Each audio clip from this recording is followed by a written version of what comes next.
Bet Online is the world's most trusted betting platform and your number one source for online betting. From the earliest odds to in-game live betting, Bet Online provides you with all the action and the ability to watch the games as they happen. With the largest selection of odds on everything from football, NBA, and college basketball, NHL to UFC and MMA. Head to Bet Online today to get in on all the action with America's most trusted site for online wagering. Bet Online, the game starts here.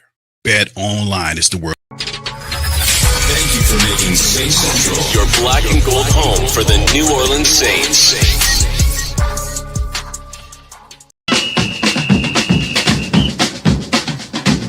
Who that say they gonna beat them Saints? Who that? Who that? Who that say they gonna beat them Saints? Who that? Who that? Who that say they gonna beat them Saints? Who that? Who that?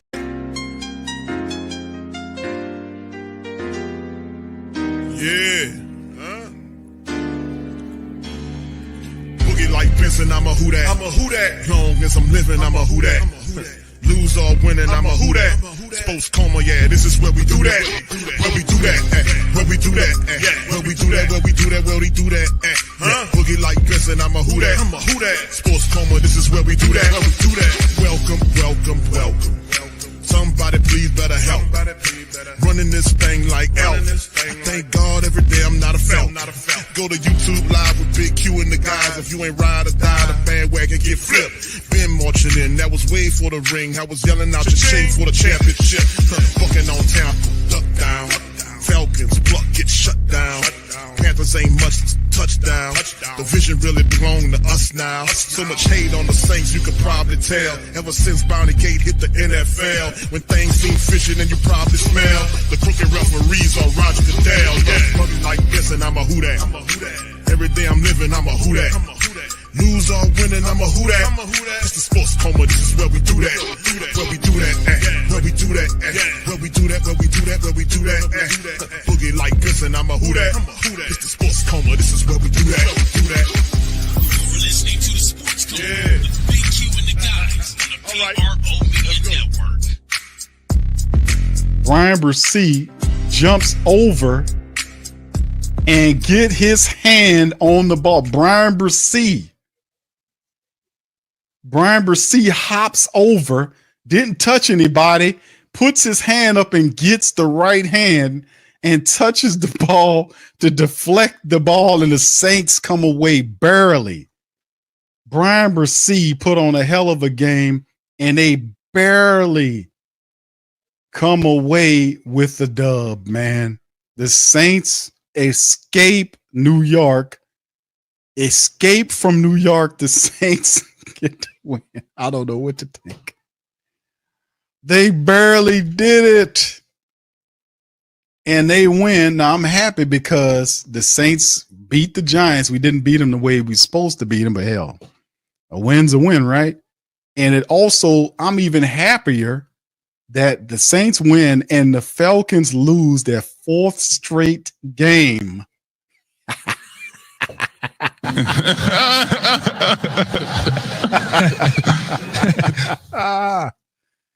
Woo! Like the great Ric Flair says, man, good grief.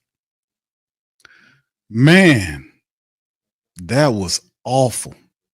Thank you, Will. Appreciate you, bro. Says Saints stink. Thank you. Get fucked too kind. Oh, man. Boy, that was something else. Dude. Man. Dude, that was a hell of a, that was something else. That was something else. So the Saints improved to 5-8 on the year. We escaped from New York. Who was that? Was that Mel Gibson? No, that was who was in Kurt Russell? Wasn't that Kurt Russell? Escape from New York. Escape from LA, escape from New York. Wasn't that Kurt Russell? Man, we just had escape from New York right quick, man. 14-11 Saints win, man. I had to take a break on that one, man. I'm like, golly, damn, that was very strange. The DeMario interception that they took back when nobody touched him, them giving the Giants a touchdown early in the game when the guy didn't get in there, that was an absolute piece of garbage refereeing, but we escaped from New York. A car landed face first in some turf. He might have a concussion. He got his arm issue there, so that's a whole nother issue to deal with Derek Carr going forward. But thank you, William said. I'll take it back. That tackling, yes, indeed, man. Woo. That was a rough one, fam. Man, that was a crazy game, man. I gotta get some, I gotta take a break on that right quick. That was crazy. Jamie says, you know what was this game? I know, brother. Thank you. Oh man. It's not. I wanted a blowout win over the Giants because they're not very good, but by comparison, man, let me tell you, man, we barely get away with this one, but we get away with it nonetheless. All right, let's hit up let's hit into some of the stats right here, fam. As we get a win, listen, this is a sweet win to me because what it does mean is, we get a win. We're 5-8. The Falcons lose their 4th game in a row. They are now 6-7. They're in free fall. So a Saints win and the Falcons loss. I'm good all day on that. But anyway, let's hit the stats up here. First down, Saints 18-16. Third down, the Saints were 5 of 15 versus 5 of 19 by the Giants. Giants were 2 of 4 on 2 of 4 for the 4th down. Saints 0 for 1. 74 total plays versus 66 by the Saints. 325 yards worth of offense versus 292 by the Saints. 14 drives to 13 advantage Saints. Both teams averaged 4.4 yards per play. Both Saints there. The Giants had 213 yards passing versus the Saints 200 yards. Interceptions by both parties on the play. The Giants did stop the Saints from rushing the ball. They had 92 yards rushing on 33 carries, held the Saints under 3 yards per run. Giants had $112 on 23 with averaging 5 yards per run. And remember that a lot of that was the quarterback, Drew Lock. He had 5 scrambles for almost 60 yards. So he did help elevate their run total. Saints didn't really focalize on him that much. But what really killed the Giants is that how poor they were. They had 12 penalties for over 112 yards. Saints 6 for 40. Both teams had turnovers. And the time of possession, the Saints were beating the Giants by 8 or 9 time of possession minutes early at halftime. But then when the game got toward the end, the Saints couldn't put together sustainable drives, successful enough drives to keep the time of possession out. So it ended up being 31-49 Saints versus 28-11 in terms of time of possession for the Giants this time. You look at the other side of things here with Derek Carr, 20 of 31 for 219, 7-yard average per throw, touchdown, and a pick. He was sacked once, 82.6 on the rating. He was knocked out of the game. This is another issue too, because we don't exactly know, what's going on with Derek Carr. The sideline reporter did report that he was dealing with a concussion issue. He went down face forward in the turf, and it looked rough. He got up and was holding on to that left arm, and they said he could be dealing with concussion problems, concussion situations too. So it's not a good look on that as far as that's concerned. What it is as far as that, fam. But anyway, going back to it, Elvin Kamara, 17 carries for 44 yards on the day. Kendre Miller, 10 for 32. Derek Carr had a couple of scrambles, and one of those he got hurt. Jamal Williams had 3 carries for 5 yards on the day. Marquez Callaway, 4 catches for 51 yards on 7 targets. They did a much better job of trying to get Marquez Valdes-Scantling involved in offense. They motioned him, they moved him around, trying to get him more opportunities, more than we've seen before. Juwan Johnson had 4 catches for 50 yards and a touchdown off of 5 targets. 5 catches for Elvin Kamara on the check down off of 5 catches, 5 targets, 5 catches, 35 yards. 2 for Foster Moreau for 40 yards there, and everybody else was 1 catch here, 1 catch there. Very, very minuscule. Top tackler Ugo Amadi and Demario Davis finished with 8 tackles, a sack by Colin Saunders, a sack by Brian Bresee. They helped the Saints defense out. They helped seal the deal for the Saints today. Blake Grupe finished the game 0 for 2 in field goals. Matt Hayball had 7 punts for almost 300 yards, averaged almost 42 yards per punt. 2 of the 7 was inside of the 20, and the longest was a 50-yarder. On the punt, Drew Lock finished the game 21 to 49, 227 yards, averaged just under 5 yards a throw, had a pick, sacked a couple of times. His rating was 48.6. He was also their top rusher. 5 scrambles for 59 yards, averaged 12 yards. Scramble Tracy Jr., who was the starting running back, was held 16 carries to 45 yards, 1 rushing touchdown, which really wasn't a touchdown. They spotted him that. So the Saints did a really good job in terms of just stopping the running from happening. And Drew Lock wasn't really a guy they focalized in to do it. He was able to take off and gain some ground. Malik Neighbors, 10 targets, 5 catches for 79 yards. Daniel Bellinger, the backup tight end, had 5 for 45. 4 from Wayndale Robinson for 38 yards. And Tyrone Tracy Jr., 5 catches for 38 yards. Slayton was thrown at 6 times, 2 catches, 27 yards. That top tackler was McFadden with 11 tackles, 1 sack by Brian Burns on the day, along with Kayvon Thibodeau was for what they had. So outside of that, Trey Hawkins had to pick on Derek Carr. He did throw the ball up for the pick, and that's how the Saints ended their situation in terms of that. And also, man, like I said, we're going to kind of dip over into the post game once it becomes available. Man, we'll get right on over to it and do it. But right now, really, to be quite honest with you, man, the team did a fantastic job insofar as defensively speaking. They kept the Giants pinned down. They kept the Giants pinned down. The offense just couldn't get going. And we got problems offensively, man. Big problems. The offense is not flowing. We had a couple of drives where you see them get going, and then the rest of them, we just can't seem to consistently do what we need to do.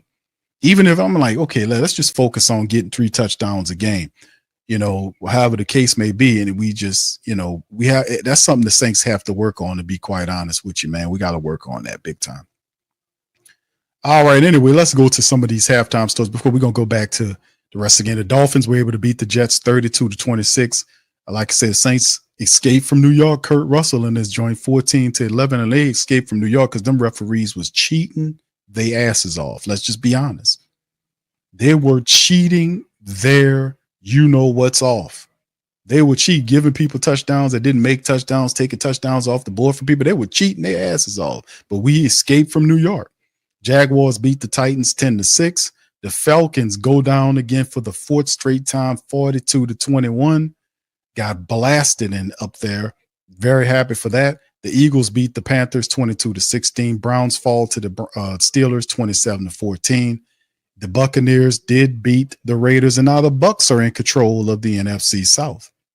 Bucs have it 7-6 now. They're climbing back in that thing and making it pop. So we do have this team later on. Of course, the Thursday matchup had the Packers losing to the Lions. That was a good game there as well. So anyway, a lot of stuff twisting and turning, man. And then, of course, on the games going on right now, you have the Seahawks on the top of the Cardinals 10-7. No score in the Bills-Rams matchup. Bears trailing the Niners 7-0. And, of course, the later on game, Chargers and Chiefs. So the Saints escape with a victory today, man. And that was big for us to get the win and improve to 5-8 on the season. So how you love that? How you love that? We all right. Like I said, we needed to win, blow out the Giants, and unfortunately we didn't blow them out. Derek Carr suffered this horrible injury. So that's a question mark going forward, is what happens with Derek Carr. He is starting quarterback. We got to then cycle in. Do we go back to Spencer Rattler? What happens? You've seen Jake Haener come up in there. Jake Haener really, thrown in the game, and he looked like what a young, inexperienced quarterback looks like. But where do we go? It's all uncertain what's happening with Derek Carr. That's the big point. A contention after the Saints get the win, but losing Derek Carr, what does that mean? Anyway, yeah, big time escape from New York. We escape from New York. Thank you, Tasha. Shout out to you. Says Q. Woo! That just took that woo! That Ric Flair. Woo! You know, I used to be, you know how Ric Flair used to do it, man. I'm gonna have to put Ric Flair on here to do it, man, because Ric Flair, that was one of them, because I had to sit there for a second. I had to sit there for a second and be like, woo! That was one of them situations, man. You know, I was like, man, that was a lot going on there, fam. I mean, shit. You know, like I said, cheating referees, craziness. You know, I had to bust a Ric Flair woo on that, man. That was going crazy out here, man. It was messing up everything. Matter of fact, let's hear from the man, the legend. Is this what that?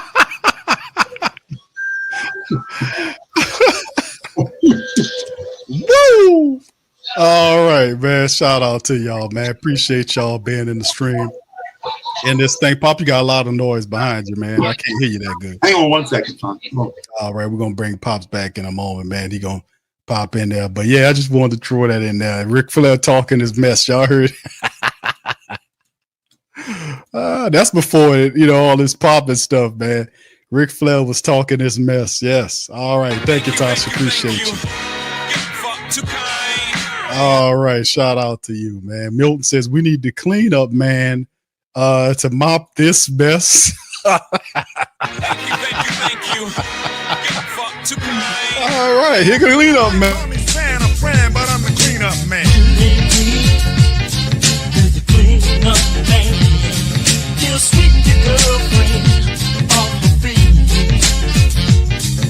The reason I know so much about him is because he's moved up an old girl of mine. Swept her right off her feet and into the jag.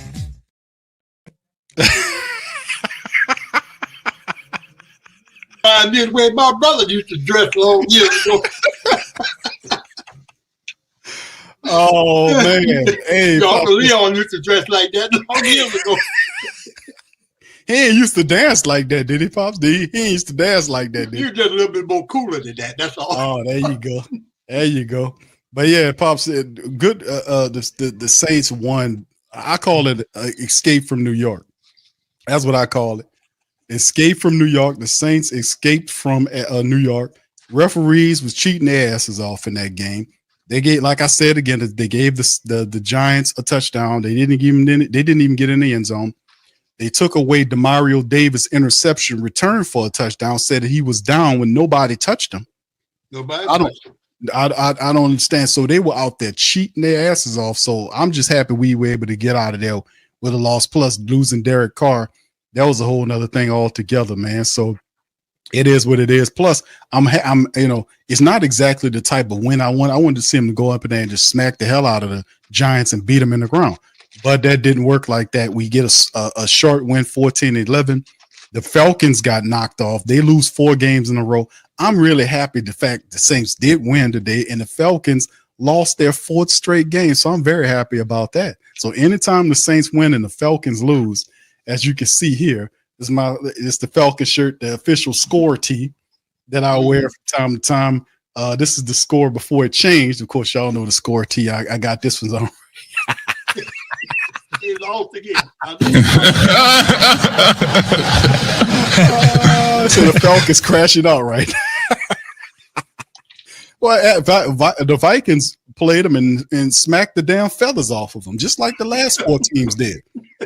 They ain't got no more feathers. They flying and crashing and everything. It's just a ugly ass turkey up there flying around, man. So it's over with for them, you know. But Pops, what you think about today's game, man? Welcome to the show. What are your thoughts?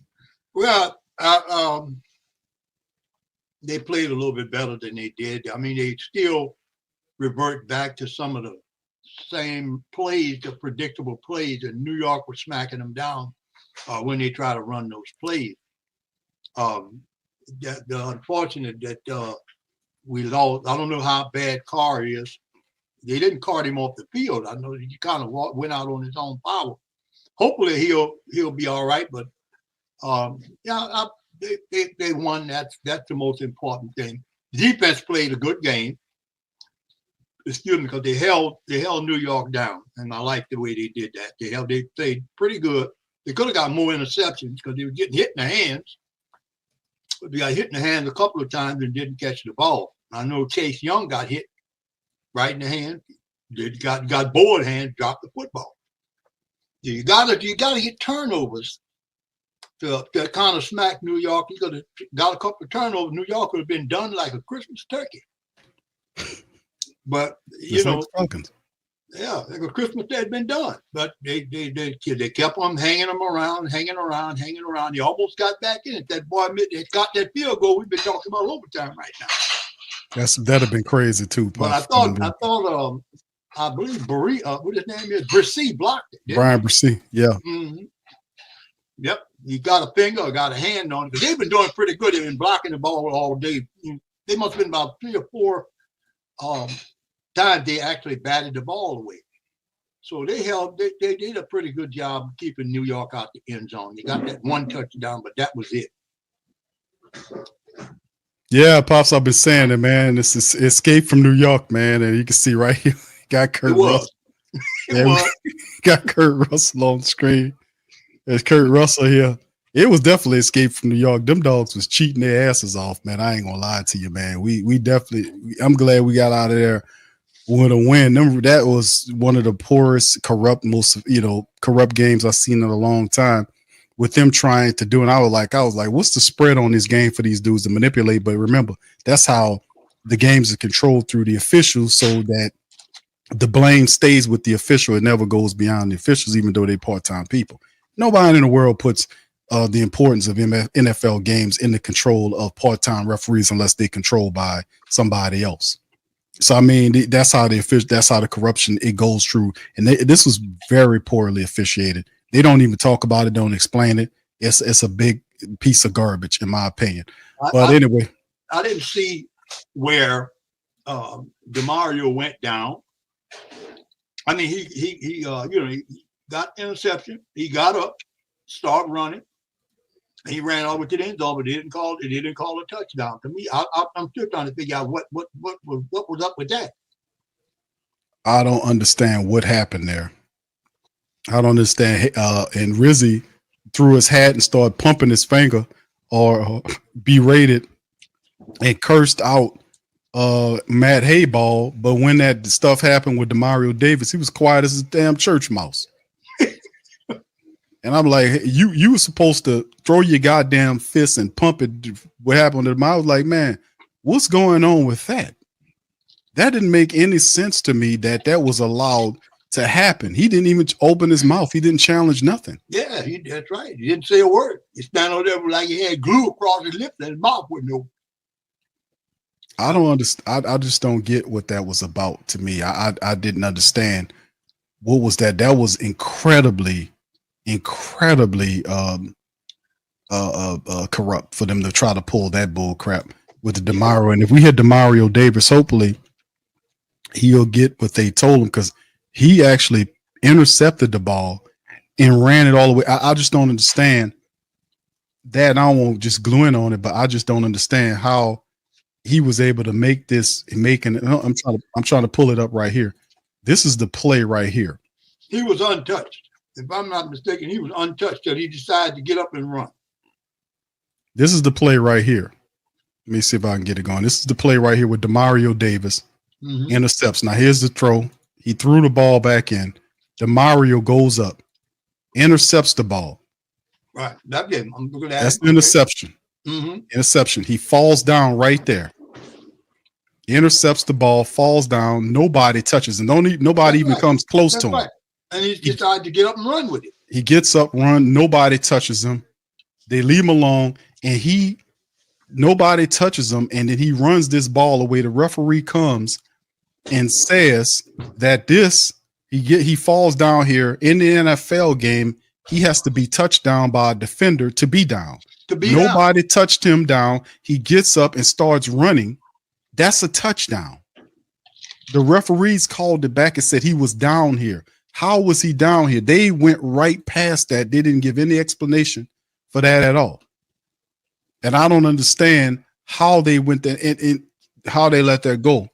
like that if you're the New Orleans Saints. So I hopefully we'll get some of the reporters when they get up at the presser to hear from that. Hopefully one of our brilliant reporters will ask the question about what happened with that Demario Davis interception. Did they tell you anything? So we get some clarity. Of course, the questions are going to be focalized around Derek Carr. What updates do you have on Derek Carr?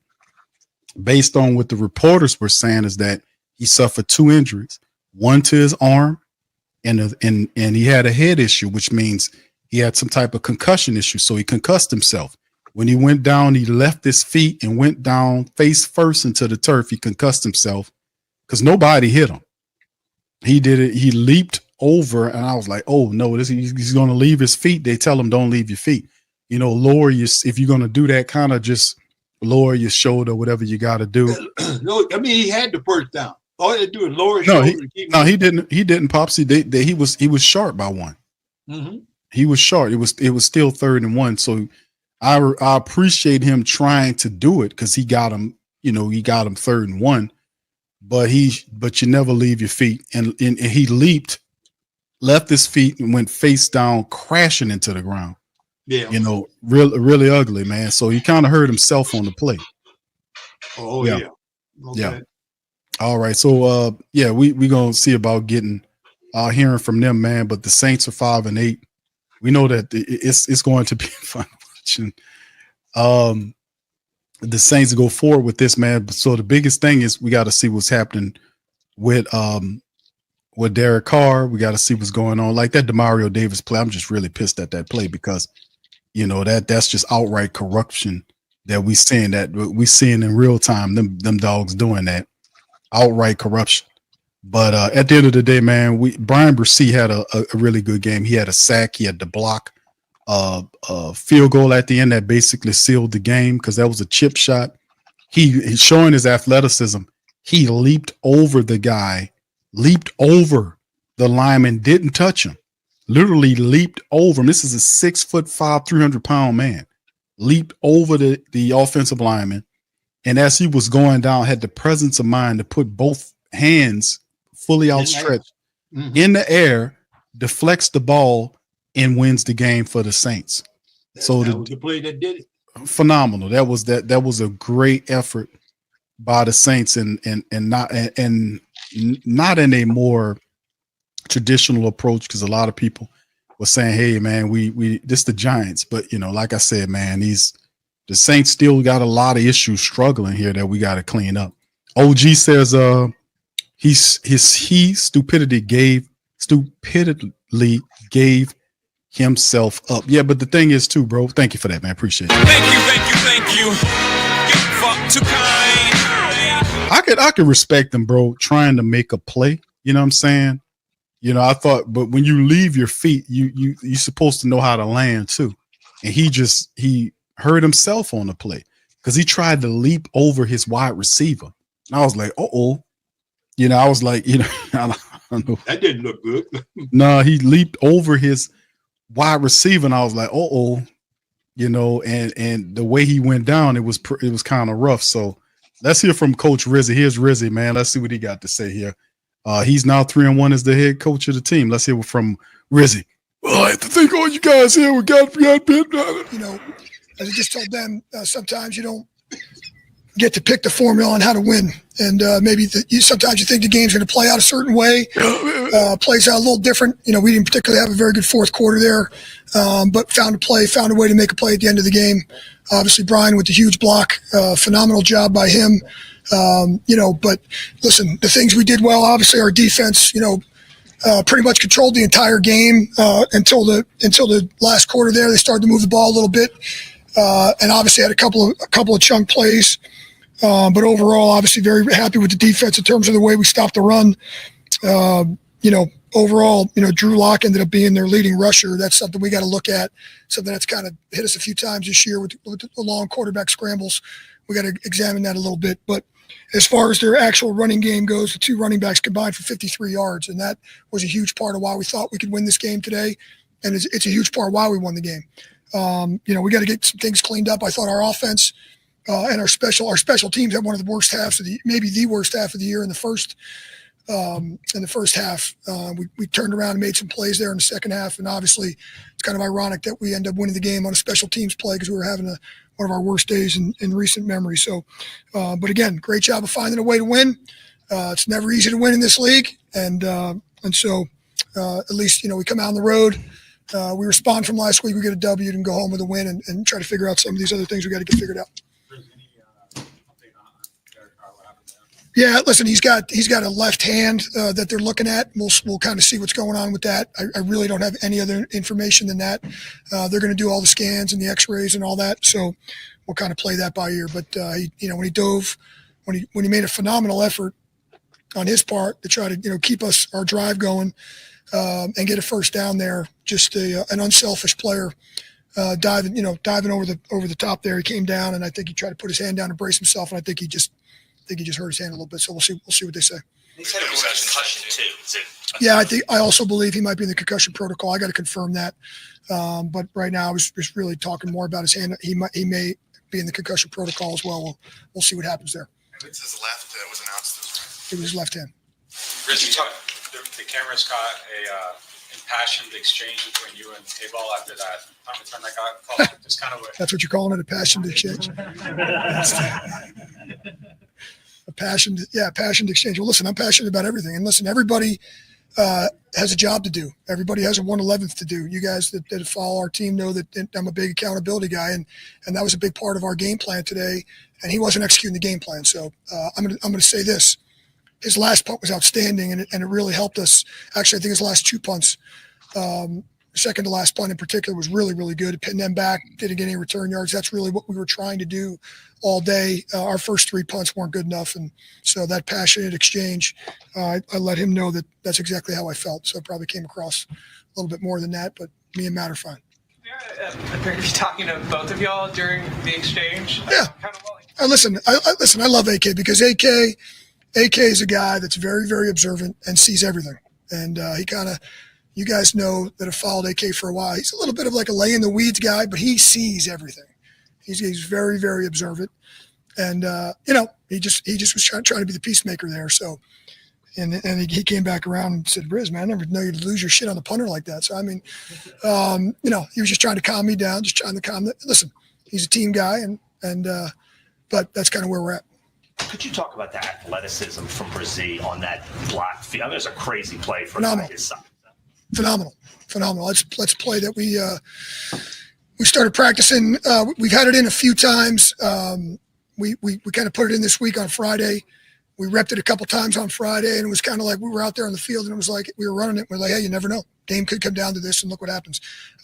It just goes to show you, though, a guy at his size, the athletic ability he just displayed. And I've seen him do it all the time in practice, so I knew he could do it. We were discussing on the headset, myself, Phil, Galliano, and Marwan. We were deciding on what call was the best call, and we were kind of going there. And the last ball that he had hit come out a little bit low, so I wanted to get that, some pressure there in the middle. But really just an unbelievable, phenomenal job by Brian, individual effort. There's some other guys there working on the play, too, to make sure he gets freed up. But outstanding. And it was great to see him make a big play like that and really game-winning play. It wasn't just that play today either. He had a sack. And really the last couple of weeks, right? And we talked about that during the week. He's a guy that just I feel like his best football is still out there, and you see this flashes of brilliance out of the player between the pass rush, the field goal block.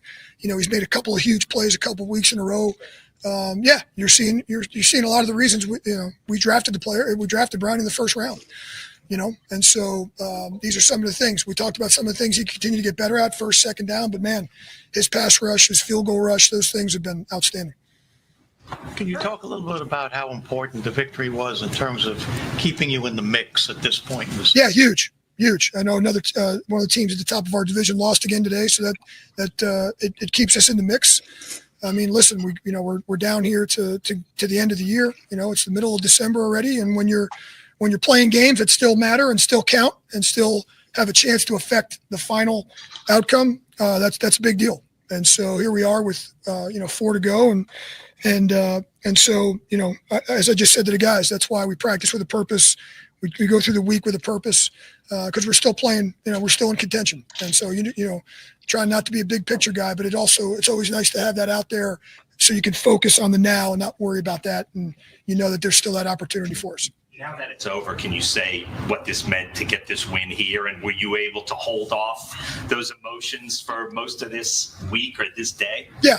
Listen, I was able to see a lot of family and friends. Phenomenal. My 3 nieces were here, cousins, friends, high school. The high school coach at Bergen Catholic was here. Bergen Catholic had a big contingency. So it's congratulations to them.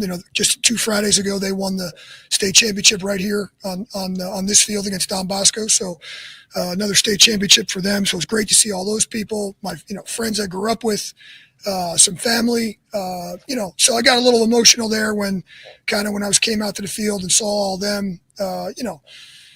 Out there. My immediate family, all those. So just really, really cool. And but as I said at the beginning of the week, once the game kind of started, you got to forget all that. But listen, it's I'm not going to sit here and try to BS you guys. It's to come up here in my home area and get a win on the visiting sideline is something that I probably told you would never ever happen in my life. So that's pretty wild, pretty crazy, and back to focusing on the Saints now and get back on track for next week. Tell us a little bit about what you liked from Kendre Miller and his return today. Yeah, listen, I think Kendre, again, is showing you why we drafted him where we drafted him. He made some really, really dynamic runs, I thought. Kendre has the unique ability of making an 8-yard run look really, really good. And making people miss, getting some tough yards. And again, just a small sample there. But again, the touchdown run he has where he just keeps his, power. And when I talked about in the beginning of the week, a change of pace back, that's really what I was talking about. A guy that can just have a little bit of a different style. And that's a big deal. We're losing Taysom. We don't become one-dimensional with Alvin. We have another guy that can get us some tough yards. And so he had a nice kick return today, right? I don't know off the top of my head how many yards, 31-yard kick return. That really nice touchdown run, some really good, make you miss. So, Kendre's got to just stay consistent. That's been his thing, right? So we got to do that again next week. We got to have another good practice week. We got to just, stay healthy. And so those are the things. But you saw the flashes today of the athletic ability. That's the guy we knew we were drafting. You've got a guy like that, and he's maybe beaten down mentally a little bit from all the injuries and all the, the doghouse talk, which obviously you addressed. How important is getting on the field and actually doing it as opposed to, you can talk all you want? It's very important. It's very important to get out there and just show, there's you can always sit here and say, well, this and well, that, and maybe this and maybe that, but to actually show the proof. And that's the thing about Kendre. The times that he's been on the field for us, like today, you see it. And anybody that knows football sees it. You see a very good running back. That's what you see. And again, is he there yet? Has he reached the pinnacle? No. He's got plenty of room for growth. But staying healthy, staying consistent for him is the big thing. And actually coming out and showing it rather than just saying, oh, he looks good in practice, or, he looked really good in college. You saw it today, what he did. So to emphasize, pretty much this game offensively wasn't the prettiest, however, to emphasize on that offense and Kendre and several of the other players, you guys had 2 long drives, 9 plays, 4 minutes, 9 play, 5 minutes. What does that say just about this overall offense and just the grittiness to find success in such an ugly offensive game? Really, those 2 long drives are the game, right? When it comes down to it, we get pinned back there on a great punt by Jamie for the Giants. And then, he did a great job punting the ball today. We really they had all the field position in their favor in the first half. We obviously faked the punt near midfield, missed it by half yard. So they had good field position there. And so they did a really good job. And so when we got pinned back and we went on the long touchdown drive, man, that was a big deal. We talked all week about we had not been good coming out of halftime in the third quarter. Our first couple of drives, our first drive, we had to pump it. In that second drive, we go down the field again, chew up a lot of clock, have another scoring drive. And so really, although it may not have been the whole picture might not have been, super pretty today, offensively, those 2 drives essentially were the ones that, mattered the most. And so kudos to them. We've got to do a better job of finishing games. We get the ball back there at the end. We don't get a first down. We come up on 3rd and short. We don't get the first. We got a punt, and we gave it back to them. You get the ball back, and I think we had 2 situations today where we got the ball back with a chance to kind of end the game, and we didn't do that. So that's where we got to be better. But our defense clearly in the first half was much better than our offense and special teams, and held them to 3 points, and that's why we were in good position. So, and it put us in a really good position to win the game at the end. When you mentioned Brian kind of turning it on the last couple of weeks, was there something that clicked for him? I mean, obviously he's had some success in the NFL before, but there's something kind of flipped for him. I wouldn't say anything as just one particular thing. I think Brian is focusing in on the things that he can get better at. I think BY the last few weeks has opened his eyes to some technique stuff and some things that can help his game. But man, I mean, there's a young, Brian's young. I mean, he's got a lot of football ahead of him. He stays healthy, and you see the flashes. And that's the thing. There's been times where I listen. I've read the narrative. The narrative is, oh man, he flash plays and he disappears for a while. And then that's what he can't do. He's got to just be more consistent. And so the last 2 weeks, he's got a heck of a body of work the last 2 weeks. So that's the key for him and for us, is to keep him where he's been the last couple of weeks and play him more consistent. You challenge guys with narratives? Hell yeah. Aware of that? Absolutely. One of our goals for this game this week as a team was control the narrative. All the narratives out there. We can't stop the run. We're not a good second half offense. All the things. We were 0-4 on our last 4 road games. We were 0-2 on our last 2 outdoor road games. So those are facts and narratives, right?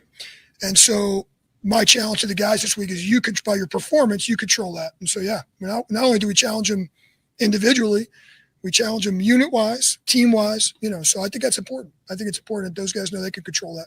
How do you challenge them individually? I know Peyton used to find articles written about certain players and put it in their locker. There's different ways. I mean, honestly, I don't challenge every single guy the same.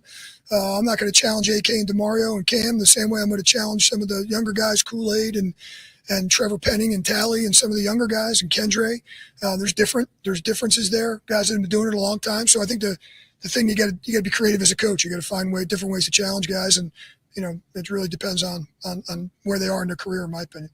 Do you take things out of the Parcells playbook? I don't want to let too many cats out of the bag, but a lot of that stuff we do. But listen, I challenge Kendre all week, and I'm proud of Kendre. But now the next challenge for him is going to be, can we duplicate, the success and duplicate the production? So appreciate you guys. Thanks so much. All right. We got to do everything we supposed to do here. And we got to do it all. It's got to tear it up and then bring it back and do what we got to do. And, we got to tell Kendre Miller, we got to fix it. We got to fix it. We got to fix it and bring it back up, escape from New York. But listen, everybody out there, man, I tell you, that guy's raspy as hell, man. I told you. Good to hear from Coach Rizzi, man. And they'll have some more guys tuning up in just a moment, man. Here's Brian Bresee, man, to hear what Brian Bresee got to say. Here you go. And playing to the last down, so. Just can't give me any grief about you getting full sack instead of him getting part of it. I had Chase yelling at me that he wanted half of it. It's like a battle. I was like, guys, you know what? You can turn it in and we'll see what happens. But no, we got everyone in the D-line room. We all have great relationships together. So just friendly banter back and forth. Did I saw he at least got you in on the Fox post-game interview. Yeah. He pulled me up. Without doing that? Yeah.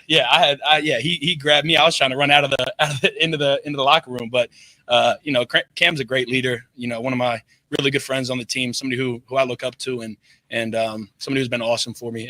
Since I've been here, he's just been a great leader and a great mentor for me.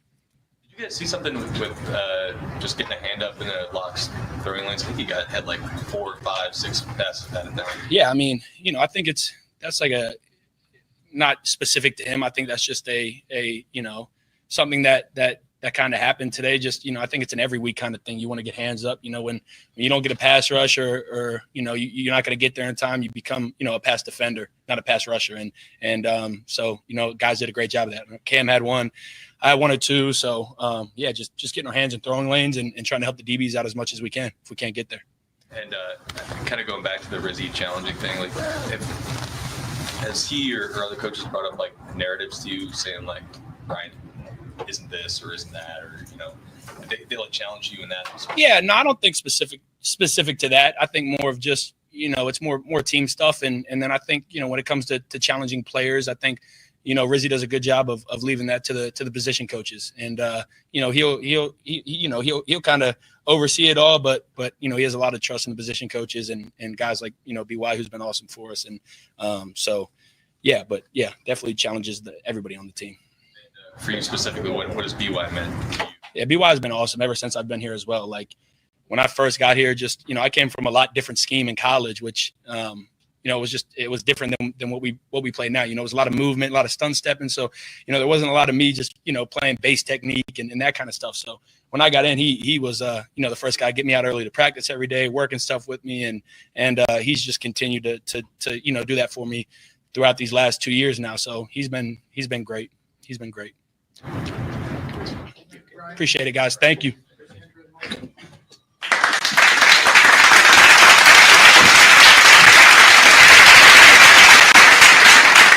Hold on, I'll put DeMario back up. Brian Bracey saying that he is going to have to fight with. Hold on, DeMario's going to get up there, man. I want to hear DeMario what he think about that interception. What y'all doing here? What kind of crazy broadcasting is going on? DeMario walked up and they cut it off. They're like, oh, we got to stop DeMario about to complain about that interception. Don't worry, we're going to come back on to that. I don't know why they cut DeMario Davis off, man, because DeMario was walking up there, man. I wanted to hear about that interception, man. Anyway, yeah, fam, big ups to y'all, man. I don't know why they cut away from DeMario. What's the problem? Big ups to y'all, man. Appreciate y'all for being in the stream as well. Yeah, it was really messed up, man. You're seeing, we barely scraped one through, but like I said, Saints survived 14-11, win over the Giants. A lot of weird stuff was going on in this game. I made mention of the DeMario Davis interception return for a touchdown that they say that he was touched down on and nobody touched him. I just showed y'all that before we got to the interview section. The touchdown that they gave the Giants when they didn't even get in the end zone, it was sharp, and they just turned around and gave it to him. How about the 2 seconds that was left in the, what was it? At the end of the first quarter? Remember they had 2 seconds, or which quarter was it? They had 2 seconds remaining. I was like, it was, what was it? It was in the third quarter, I think it was. I want to say it was one of the end of the quarters, maybe the third quarter, where there were 2 seconds remaining in the quarter. The clock was stopped via penalty. Penalty stopped the clock. So they had to execute a play to run the clock to get into the next quarter. I want to say it was at the end of the third quarter. Them dogs just say, you know what? No, 2 seconds into the quarter. I'm like, what? Where they do that at? It was just a comedy of really weird things that was happening in this game, man. I'm like, I don't like none of this. So I'm just happy they got up out of there. Plus the fact that they were able to, the Saints were able to get the dub. They improved to 5-8. They got a lot of stuff to work on. There's the stuff going on with Derek Carr, where Derek Carr is going to be in terms of his health and all that, because you got a mean Commanders team that's coming up that we got to take a look at. But just like I said, man, the referees was trying to literally help. They were trying to help the Giants win that game, and the Saints were able to come out. Brian Bracey leaped over the offensive lineman, blocked the extra point that was a give me, and the Saints survived. I don't think the Saints were supposed to win that game. Yeah, they ended the show right there. Don't worry, I'm gonna bounce back. I won't hear that DeMario Davis interview. We're gonna play. I'm gonna have to react to that one. But Pops, you heard some of these interviews. What do you think about what happened? Well, it was some very weird. There you go. It was some very weird calls there, especially the one with DeMario. And the referee comes up and said, well, he gave the other defense, gave himself away. What did that mean? I mean, did he give himself up? What did he mean by that, giving himself up? And there was no way around. He didn't say nothing. He just picked up the ball and said, oh, I can run it on into the end zone. It should have been a touchdown. But the officials blew it dead. They blew the ball dead right there where DeMario was. They said, well, it's all over. I think it was very unfairly done, unfair treatment for for DeMario. The referees wanted to get their behind out of New York. So they're trying to help. I'm assuming they weren't trying to help them, but some of the calls that they were making was trying to help the Giants. The Giants were just so inept themselves that they couldn't even take advantage of some of the calls that the referee had given them. That officiating is depends on who's officiating. Some of these officials need to be really scrutinized more to see that they're making the right calls. Right, Pops. I think the Saints were supposed to lose this game from a Vegas standpoint. I think the Saints were supposed to lose this game. Yeah, they were supposed to lose this because if the Saints would have lost this game, a lot of money, because it's the Giants. The Saints were favored to win big. We're supposed to win the game, right? Right. And somebody was, I think they were supposed, because they were doing a lot of mad suspect crap in this game, that was trying to favor the Giants. And the Saints won this game, came away with that block punt by Brian Bresee toward the back end. I think the Saints was, from a Vegas standpoint, was supposed to lose this game, and they won. So I'm happy for that. All right, Rich says Vegas special plane a day car was in on. Thank you. Said car was in on. Oh, bro, I don't know, man. Derek Carr, he ain't doing too well. He took a face full of turf, man. I don't know if he comes down. We're waiting to see. Derek Carr took a face full of turf, man. So I don't know if this is great because he lays his feet right here. I get a man credit, but what is this? And they go boom. It's like you drop dishes, like you drop drums down the stairs. That's how the man came down, man. Like he didn't fall, right? It's like drums. You drop drums down the stairs. You just take a hold. You put up some drums, put them on the top of your stairs and push them down, and you hear all the shit that they make. Simple.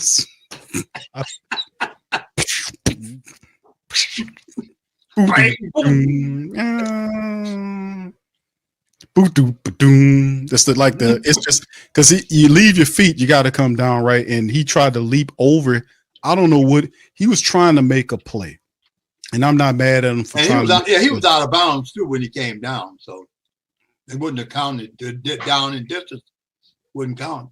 All they do is tuck his arm up under him and then take he got shoulder pads and he got that helmet, but he just came down in an awkward angle. Yeah, but he had the momentum. He didn't have to he tried to jump over him, and he landed down face first and hurt himself.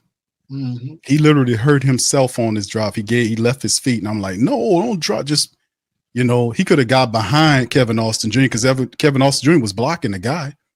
Just power, run behind him and push your way and get as much as you can get. But it's just a shame, man. The man hurt now. One fella kissed the ground right behind him after Derek made that turn to pick up that extra yardage.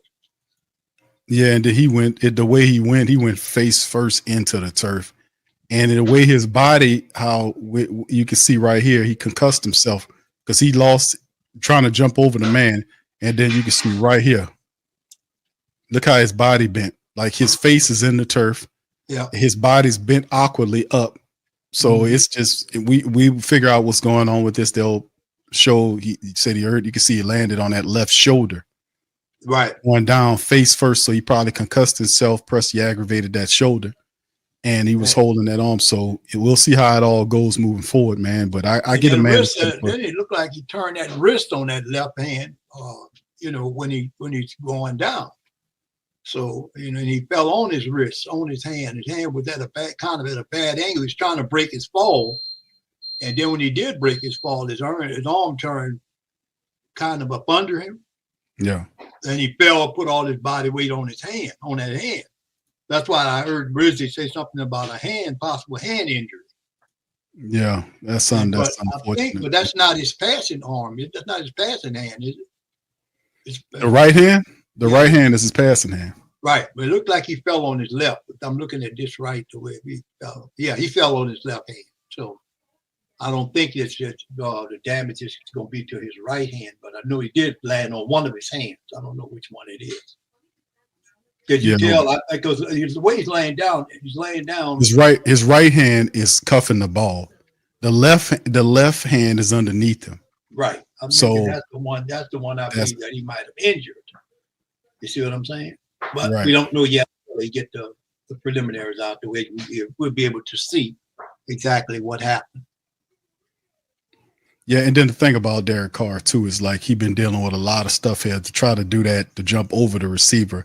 And I think when he did it, you know, the coach was like, no, because you don't never want to leave your feet No, unless you know how to land. And obviously, as you can see right here, this is not how you land. I mean, he land this right here. This will get your toe up. And poor Derek Carr is toe up right now. So anyway, big ups to the fam out there. Appreciate y'all for being in the stream, man. Like I said, I've been working on that Rizzy, man. OG been challenging me, OG to the third degree.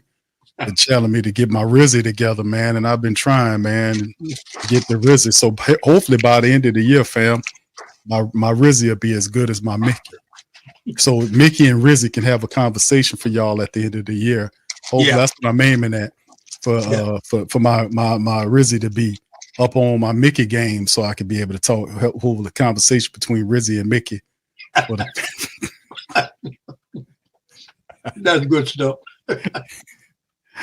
All right, y'all. Any quick questions to from the family members before we get ready to end the stream? Of course, the Pelicans play later on today. They got a matchup in San Antonio against the Spurs.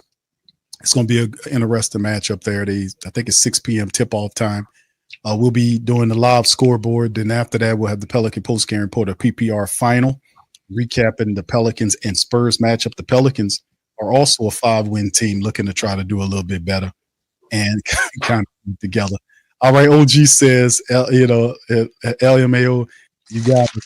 I'm almost there, brother. You know, you've been challenging me, man. I ain't want to let you down, OG.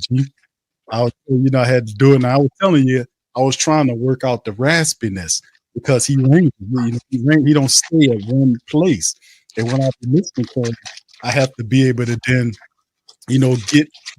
get back and forth with what I'm doing here. So I have to kind of range up and rage down and rasp, if that's a real thing, So that's how I got with the Mickey. The Mickey thing is, he's different versions of Mickey. It's an agitated Mickey. Oh, hold on, that guy.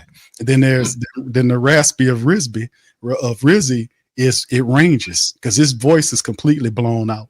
Then it's his weird. Then you have to throw the energy in it because if you do the Rizzy voice without the crazy unbalanced energy, then you don't really capture the essence of the sound of him, and you can't. And then tap into his energy in terms of his voice and all this kind of stuff, because it got to come with all of the crazy unbridled passion and and stuff that he does. So it wouldn't be truly him, it'd be a counterfeit. So I've been working on, I'm getting close to it, but yeah, his voice is completely blown up. His voice is blown out. Yeah. All right. Anyway, Desi says, what did Derek Carr break, his hand or something? They basically saying, the issue is, they said it was a head issue, which right here, you can see right here, looked like he concussed himself. He went face first into the turf. He landed awkwardly on that left shoulder. And then, when he got up and walked off, he was holding that left arm straight, like it was a shoulder issue. Now, it could be a hand situation as well, a wrist issue or whatever the case may be. But they're pinning it like it's multiple issues that happened on this one fall.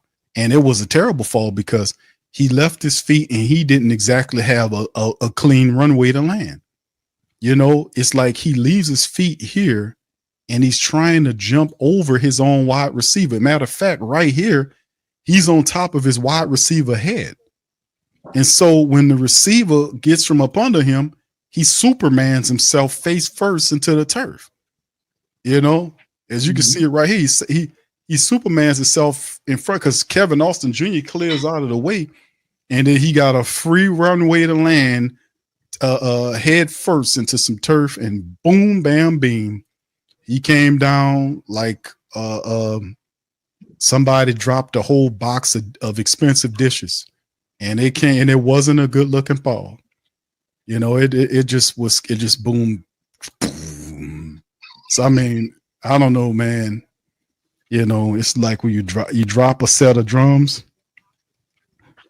and you hear all of the stuff, the cymbals and every damn thing bouncing. I don't know. I don't know if there's a sound effect if you drop drums. And listen, I'm not taking light about the guy's injury because the man did. I can respect, the man doing what he's trying to make a play for his team. Mm-hmm.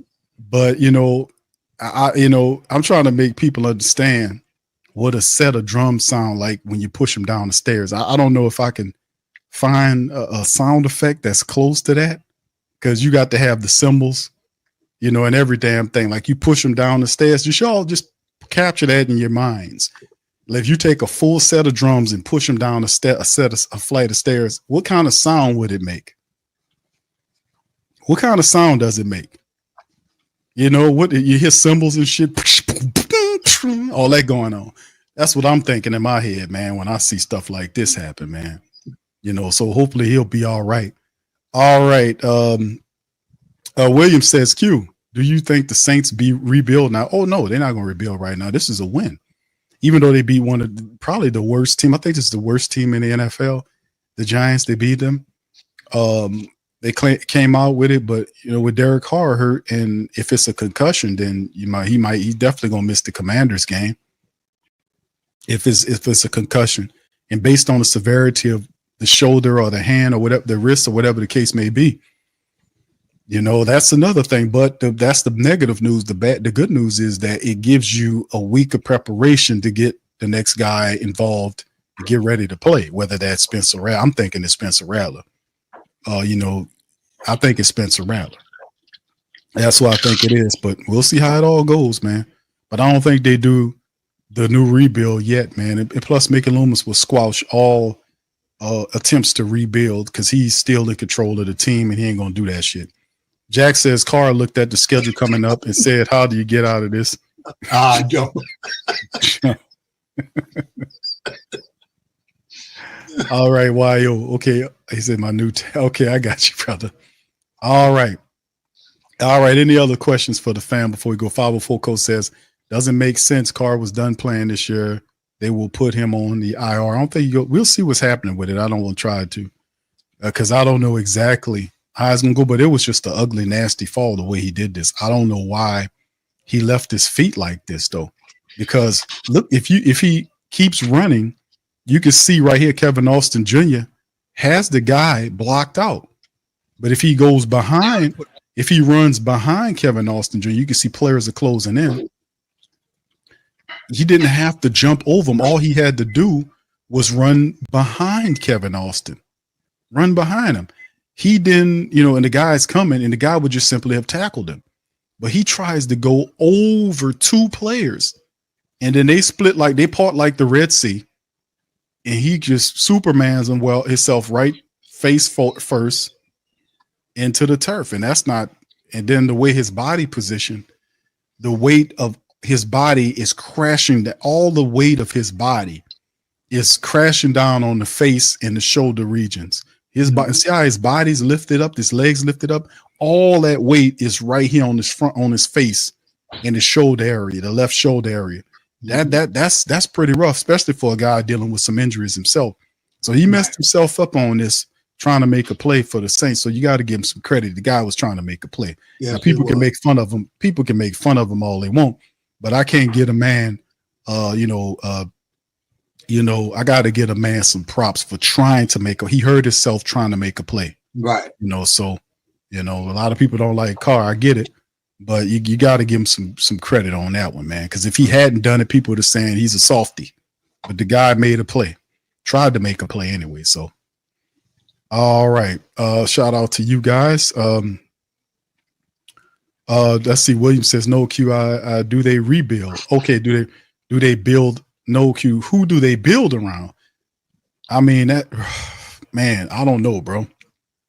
Because the reality is, it depends on who's making the calls. If Mickey Loomis is making the calls, I'm saying there is no rebuild, is what I'm saying. There is no rebuild. You stuck with what you got. There is no rebuild. You don't rebuild until 2 years from now, when the money is open. Because, like I said, it's like you want to renovate your house. In order to renovate your house, it takes money to renovate your house. because you got to take the money and go buy the paint or hire the people so they can begin to get your supplies, your materials, so that you can start fixing up and doing whatever. There is no rebuild. There's no rebuild without money. The Saints don't have any bread. Next year, there'll be what, 40 plus million in the red, 50, 60, well, 60 million in the red next year. And then they'll have to work contracts back just to free up enough money to be able to sign some of their free agents back and draft picks and a few cheap free agents to fill a team. And then the following year, you go 50 million into the black, but that goes down based on what you do 20 and 25. See, 26 is 50 million in the black. 25 is 60 million in the red. So you go from one end to the other, and depending on how much they rebuild, or not rebuild, rather, the wrong word, depending on how much they renegotiate contract wise from 25 will affect what 26 is. And you really don't really see any real money until 27.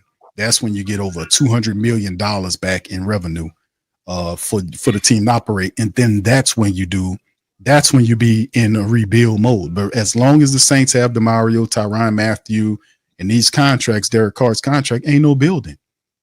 Now, if you saying, who do you build talent around on the team currently, it's going to be Derek Carr, because the Saints are not going to get rid of Derek Carr. They're not. They can't. Even if they cut him, they still will be hit with $50-something odd million, and they stuck with him. And plus, Mickey Loomis won't let you do that. So, they right now are fixated. They're fixed in on what they have, unless changes are made at the top when you bring in somebody else to then fix what's going on. And then they'll be limited too based on the money, because this is the situation that Mickey Loomis has placed the Saints underneath. They're locked into this, and there is no way of getting out of this until the contracts expire 2 years from now. This is simply what it is, because nobody's going to take a trade for Derek Carr. He's an older quarterback with mounting injuries, and it was a stupid contract. Because there's an escalating contract on an aging player that keeps accruing injuries. Tell me, and then Mickey Loomis is a genius? It's just what it is, I hope I answered your question, bro. I hope I understood what you were saying. Jacob says, I think they said it was his hand. Okay, his hand. I thought it was his wrist, whatever. I mean, we'll figure it out. Matter of fact, give me a second. Let me see if I can. I was trying to look for my drums, my dropping drum effect. If you drop drums down the stairs effect. I couldn't drop drums downstairs. I was trying to see if I was drop your drums. I was trying to find that effect. That could end up bad. You gotta watch out. Right, drop drums. That's just all kind of calamity going on if you do that. Yes. Yes. Hold on, I think I might have one. Hold on, let me see. Let me see. This might be. Hold on. This might be it. Hold on. Let me see. They got drum effect sounds for everything. Let me see if this is it is. I see a drum effect. Let's see how this will sound. Pause. Here you go. This is it.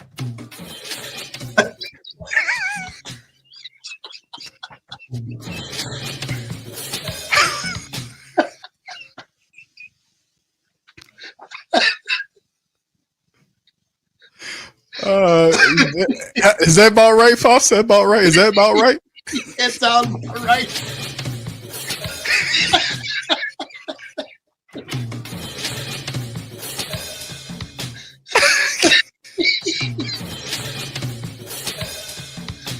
Oh yeah, that's it. That's close to good. That's about right. That's about right. That's the closest we can get right there. That's almost close. That's all right. All right. I'm going back to sample, Grady told sample. Bang, wham, boom. Somebody dropped the piano on the fella. Oh man.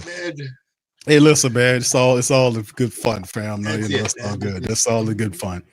All right, but anyway, man, let me see if I can find up the latest here on Mr. Carr. See, because this is going to be very important in terms of what's going on with the Saints going forward. And then it's just something that they reported on 5 hours ago about Brandon Ingram for my Pelican people, is that Ingram has suffered a significant low left ankle sprain and is sidelined indefinitely. Oh, So there you go. So significant. We did the Pelican post game report the other day, and based on the information that they were giving us, I went and looked it up in the medical journals, and it lists out as a grade 3 sprain, which would indicate a time frame between 3 to 8 weeks. I want to say that much. No, 3 to 4 months. I want to say in terms of that. If that's the case, then he bypasses the trade deadline, and this basically puts whatever trade that you was trying to get him out with in jeopardy. That just wipes it out. So we'll see how it all ends, man. But that's the stuff on him. The Derek Carr situation. Let me see if they can give us an update here online about Derek Carr's issue. And it's a lot of clowns on X, man. They be showing crazy stuff. Yeah, Nick Underhill says Derek Carr left the stadium with his left hand in a cast. So that was 3 minutes ago. He just dropped that giblet. So Derek Carr left the stadium with his left hand in a cast. They broke it or sprained it real bad. Yeah. And it said landed directly on it, common way to fracture the wrist and hand bones. So he might have a fractured wrist, man. We don't know that for certain, but we'll have to see exactly what that is. But yeah, they have a doctor online, man, that was covering it too. Matter of fact, let me see if I can share this with you guys. This is what a doctor is saying who follows the Saints. His idea right here, what he's saying. This is the end, because we just played this with him coming down right here. And you can see right there, he tried to brace himself with that left wrist.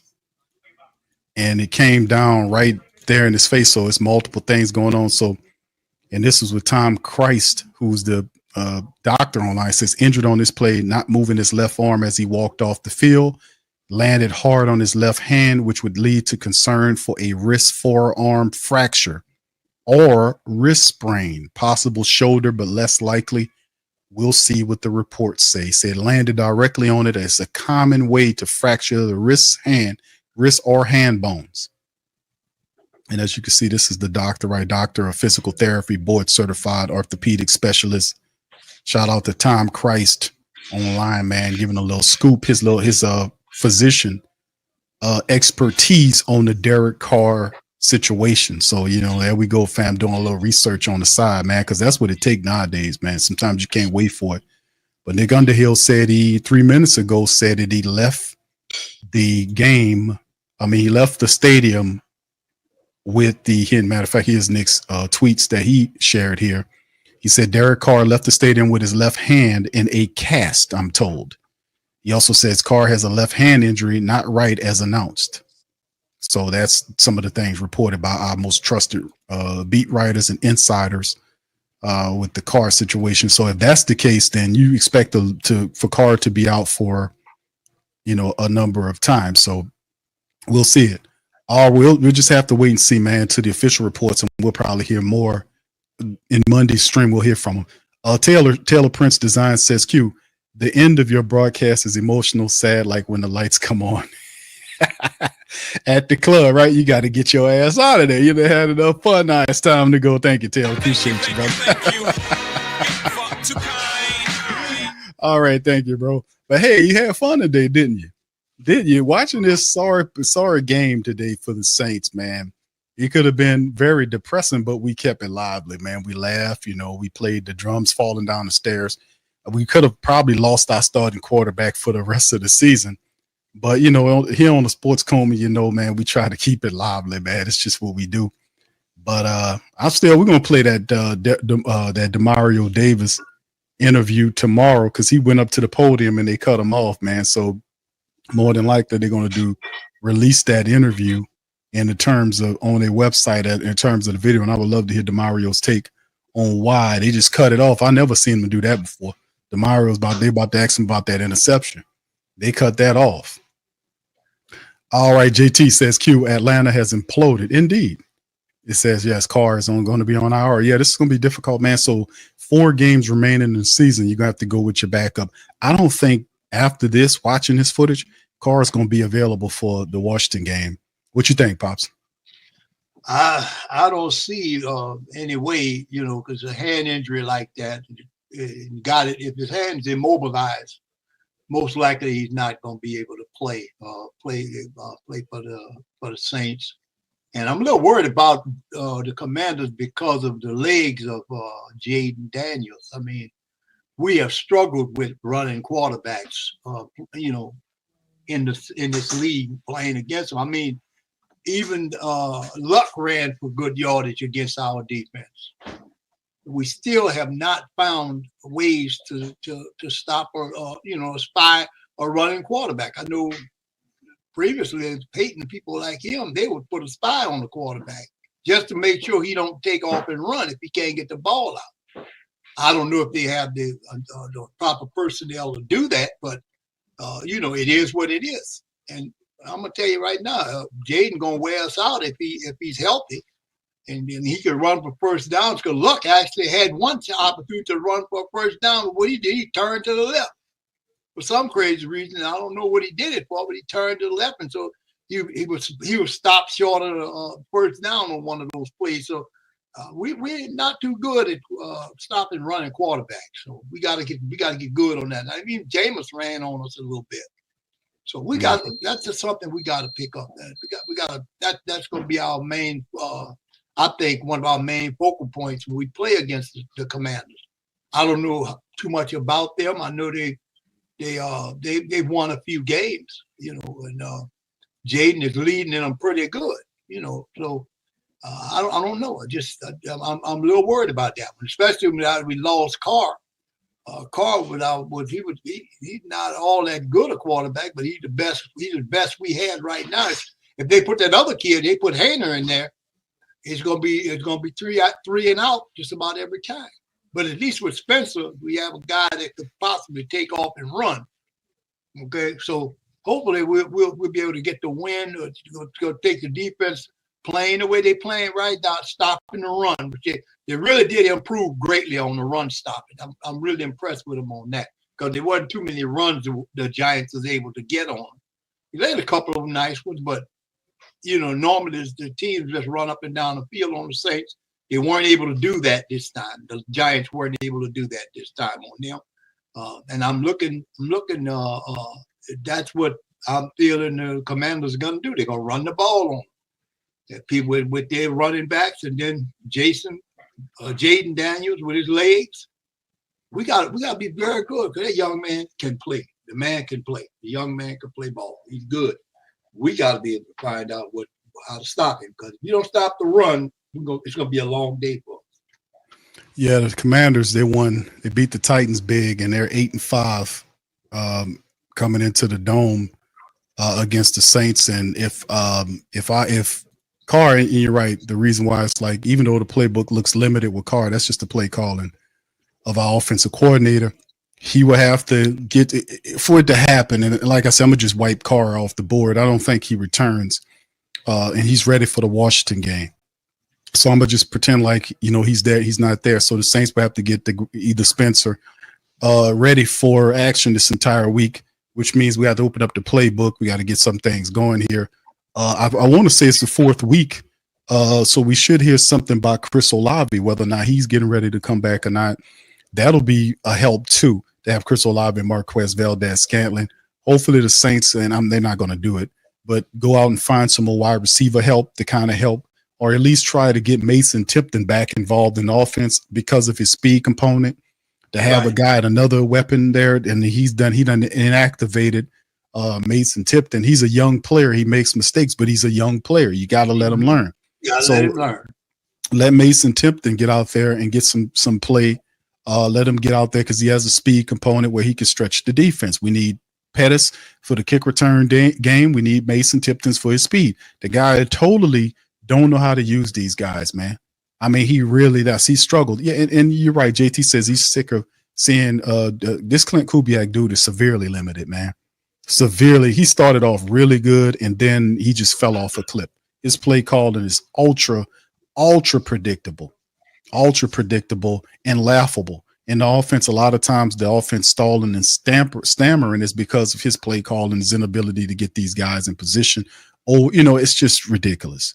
But having a Spencer Rattler or a Jake Haener, getting those guys ready to play next week against a Washington Commanders team, that's almost a tall order. And this could basically glide the Saints into at the end of the year, because I think it'll be a tall order for the Saints to win 4 straight games. You got to beat the Commanders and go up to Green Bay and beat them 2 days before Christmas, and then beat Tampa Bay at the end of the year.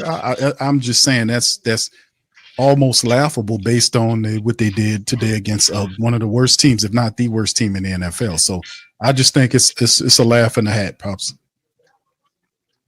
So we'll see. But anyway, to kind of end out the stream, man, and a shout out to y'all, man. Desi says, I think the Saints going to win against the Commanders. I don't think. She said, I don't think. Okay, thank you. She said, I don't think they win against the Commanders, Green Bay, nor Tampa. Yeah, these are tough teams, man. And the way the Saints look today, they can't even move the ball consistently, man. You can't do that against Green Bay. Green Bay don't play that. They'll kill you. So will Washington. They can't stop the scrambling quarterback. You had this quarterback today, Drew Lock, what's his name? Drew Lock. Drew Lock ran around on the Saints, had 60-something yards with the scrambling to keep the offense together. I mean, can the Saints and Jaden Daniels, that's what he does. He takes off on you. You can't do nothing about it. He can also throw the ball. So it's going to be a tall order. If the Saints beat the Commanders without Derek Carr, that says a lot. But Green Bay and Tampa Bay starting to play better, I just don't see it. I don't see it. Call me blind or whatever, but I don't see it. And shout out to y'all, man. Listen, we're going to end the stream on a high note, man. We're going to go to old Ric Flair, man, and hear from Ric Flair as we end the broadcast. As the Saints did get the W today. They did beat the Giants. They're now 5-8, and the Falcons lost their 4th straight game, which is always a good thing when we win and the Falcons lose. Here's Mr. Ric Flair, ladies and gentlemen.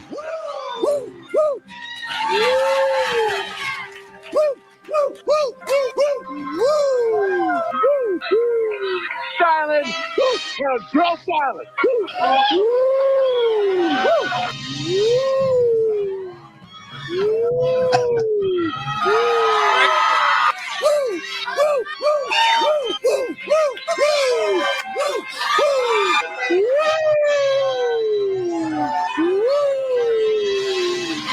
It's live and it's color.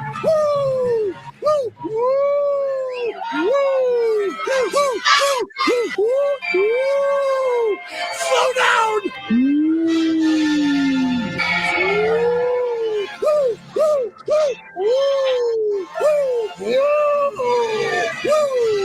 I'm styling and profiling. Upside down.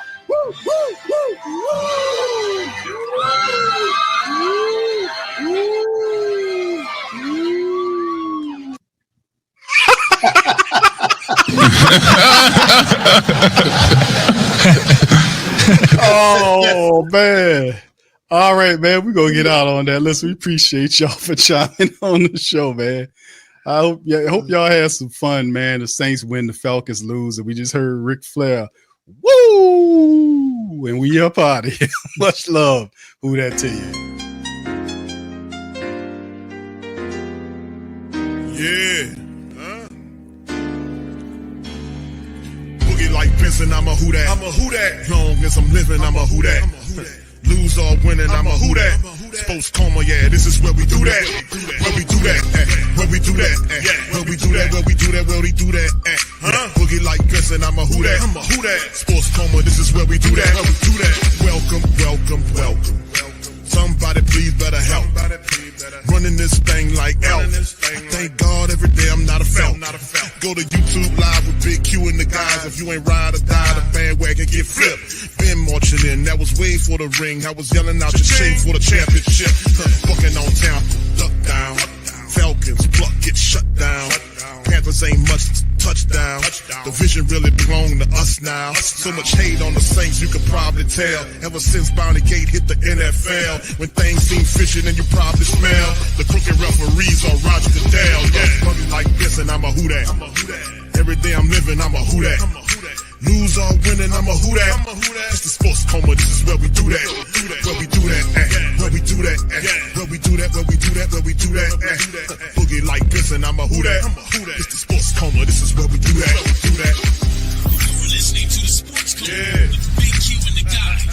PRO Media Network.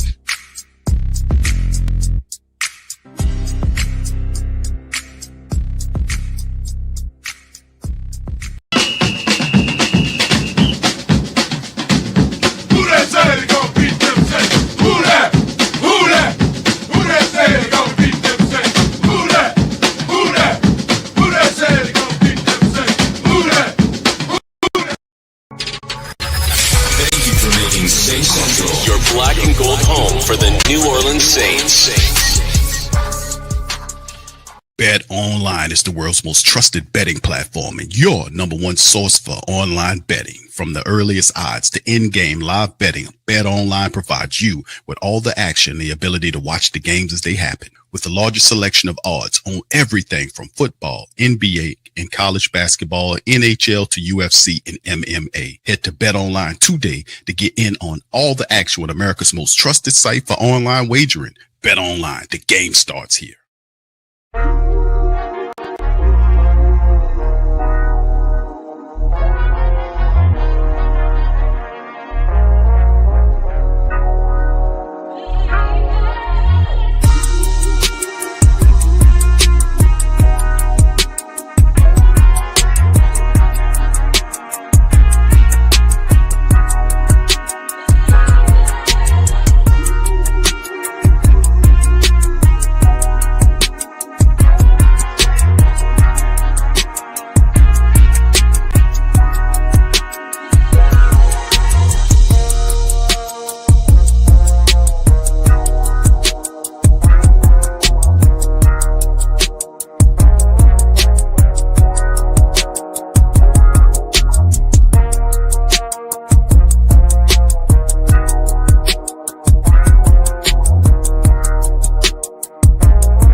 TheWhoThatDaily.com. That's right, TheWhoThatDaily.com. Your one-stop shop for everything New Orleans Saints, New Orleans Pelicans, LSU Tigers, even the top flight boxing news. So if you're a Who That and you're looking for a place to stay up on your team, TheWhoThatDaily.com is your site. TheWhoThatDaily.com for the sport Who That in all of us. That's right, the Pro Shop is the platform store where you can go and buy all the latest merch to support the platform. Available at the Pro Shops, we have dozens of hundreds of products available for you and your family. Unisex tees for men and women, hoodies and sweatshirts, tank tops, kids and baby items, long sleeve tees, mugs, pillows, wall art, bath bedding, face masks, phone cases, stickers, bags, fanny packs, socks, hats, and many other items. Please feel free to check out the Pro Shops. The link is in the description section below. And remember, it helps the platform continue to grow. Check out the Pro Shop and Who That.